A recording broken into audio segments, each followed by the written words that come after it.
The sun cast its golden light over the mountains, illuminating the Buddha's serene figure beneath the ancient Bodhi tree. Disciples gathered, their hearts filled with reverence, awaiting the Buddha's teachings to enlighten their troubled souls and seeking inner peace. A young man, Rajan, approached hesitantly, bowing low before the Buddha, his eyes betraying the turmoil he carried within. "Blessed One," Rajan began, his voice trembling, "I feel unworthy. My work bears little fruit, and I live in my neighbor's shadows."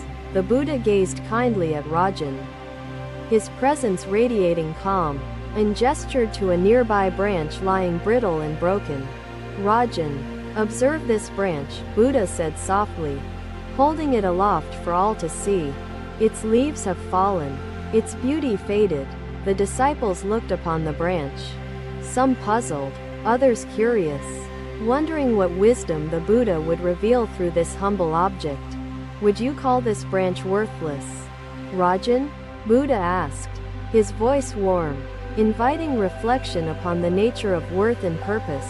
Rajan hesitated, his eyes fixed on the branch. "No, Blessed One," he replied softly.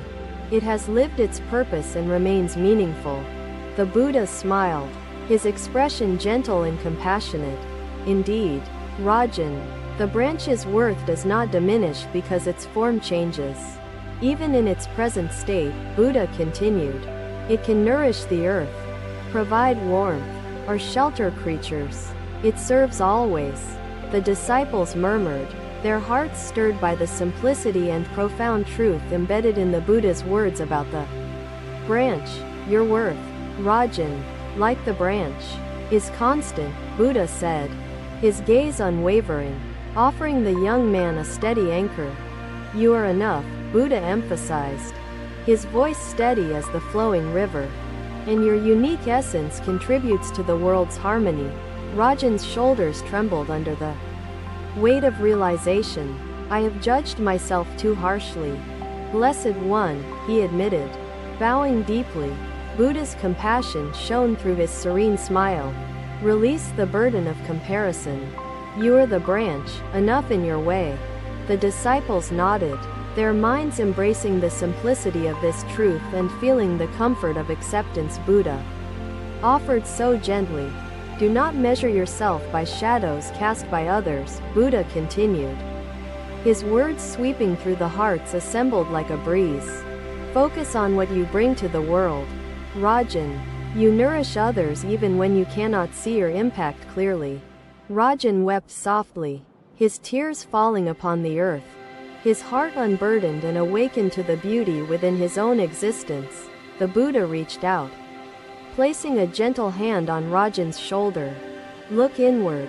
Strength blossoms when you embrace your purpose."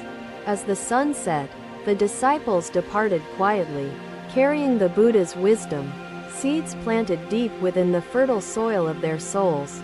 Rajan lingered, his gaze upon the stars twinkling above, feeling, for the first time, the light of worth shining within himself. The Buddha's voice remained in his heart, a lantern to guide him out of darkness and into the light of self-awareness. Thus, the Buddha's teachings on embracing inner strength began, sowing hope and wisdom among those seeking solace beneath the Bodhi tree. Another day, another journey began, as the Buddha and his disciples walked along a dusty path under the vast, open sky.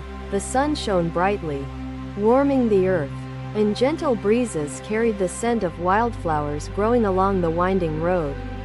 An elderly woman approached the group, her steps slow and deliberate, carrying a worn clay pot in her trembling hands.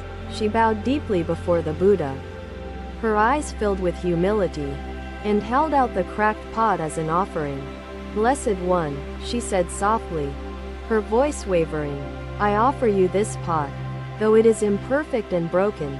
The Buddha accepted the pot with grace, his serene smile radiating kindness, and gestured for the woman to walk with him. They reached a nearby stream, its waters flowing gently, glistening like liquid silver under the sunlight filtering through lush green leaves. The Buddha knelt by the stream, placing the pot beneath the flowing water, allowing its cracks to leak small rivulets. The disciples watched in silence. Their curiosity piqued as the water seeped through, forming delicate streams upon the thirsty earth. Nearby, vibrant wildflowers began to stir, their petals opening to drink deeply from the life-giving moisture soaking the soil. The Buddha turned to the woman and spoke with compassion, his words resonating like the gentle ripples of the stream. Do you see how your pot nourishes the earth, allowing life to flourish where there was once barrenness? Buddha asked. The woman gazed in wonder at the blossoms, her eyes brimming with tears as she realized the beauty born from imperfection. Your pot's cracks are its gift, not its flaw, the Buddha said, his voice soothing like the whispering of the breeze. Each flaw you perceive in yourself carries a hidden purpose, one that may nourish and bring life to others unseen. The disciples nodded, their hearts stirred by the profound wisdom revealed through such a simple, yet powerful, demonstration of truth. The Buddha continued, his voice like the flowing waters of the stream, weaving lessons into the hearts of his disciples. Do not call yourself unworthy because you are imperfect. Like the pot, your imperfections hold the power to create beauty. The cracks you see in yourself may be the paths through which light and love flow, offering blessings to the world. The woman smiled, her heart lifted as the Buddha's words filled her soul, unraveling the doubts and fears she carried.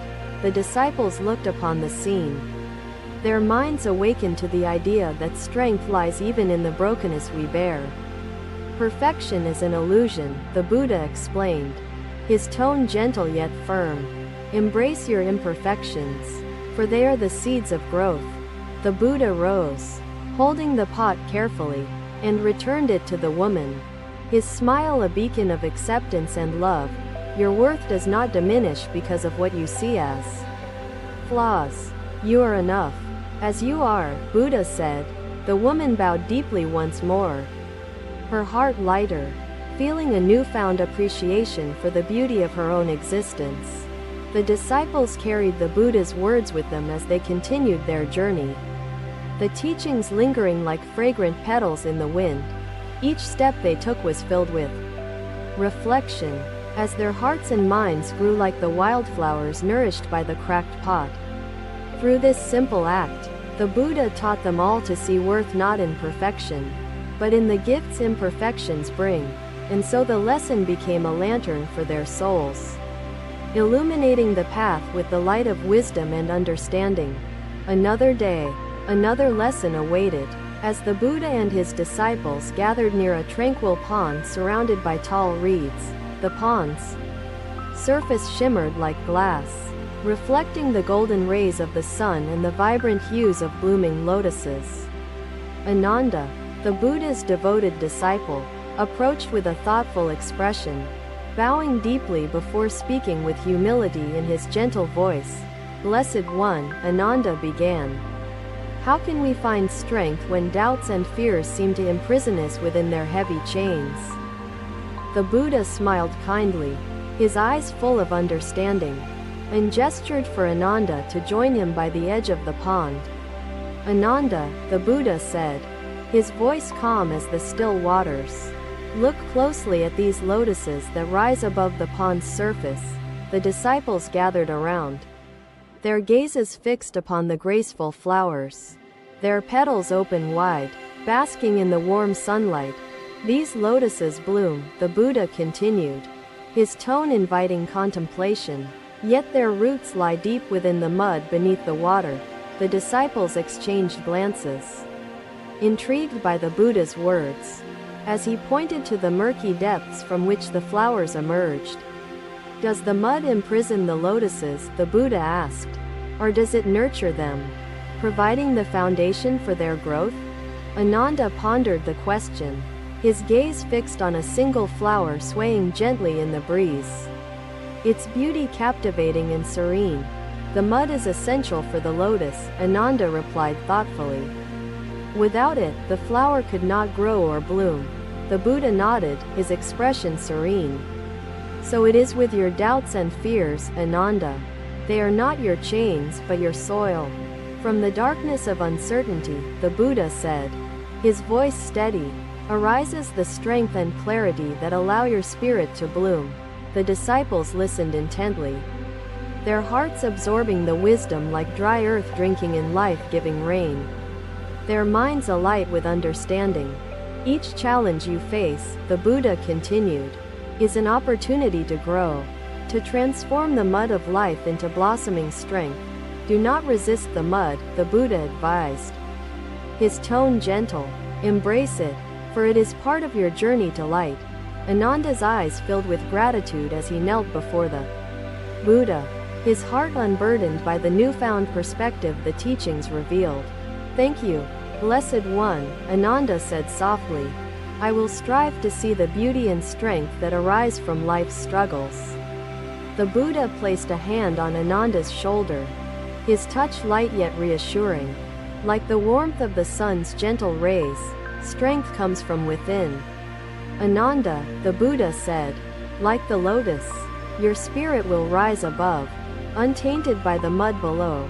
The disciples bowed in unison, their minds filled with resolve to embrace their own journeys and grow through the trials they faced. The pond remained still, the lotuses swaying gracefully, their presence a testament to the beauty born from life's murky challenges. The Buddha's words echoed in their hearts as they departed, a lantern guiding them through the uncertainties of their own paths. Each disciple carried the image of the lotus within their minds, a symbol of hope, resilience, and the power of transformation, and so the Buddha's teaching became etched in their souls, a lasting reminder that strength and beauty bloom from life's depths. Lakshmi appeared puzzled, her brow furrowed. How can sorrow be fertile? It feels barren, like I will forever be trapped within its weight. Thank you for watching. Buddha's teachings are always with you. Subscribe to our channel and we will see you in the next video.